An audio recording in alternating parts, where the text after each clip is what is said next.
Salamat. Miss, pasensya na. Maraming salamat. Okay. Teka! Walang bababa sa inyo.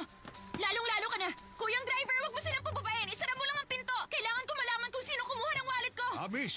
Nako, hindi ko pwedeng gawin yan. Hindi natin pwedeng pigilan ng mga pasaherong gustong Criminal bumaba. Procedure Article 4. Ang sabi dito, a crime scene with decisive evidence may be compromised, so it needs to be protected. Maliwanag ba yon, ha? I'm sorry. Alam ko nga bala to. Pero nandito pang magnanakaw at crime scene ang bus na to. Sige na, kuya! Sa presinto tayo! Bilis! Bilis! Bumalik ka dito! Kuya driver, sige na! Mag-drive ka na! Pasensya na kayo, ha? Kuya driver, drive na! Pwede ba magsitahimik kayo?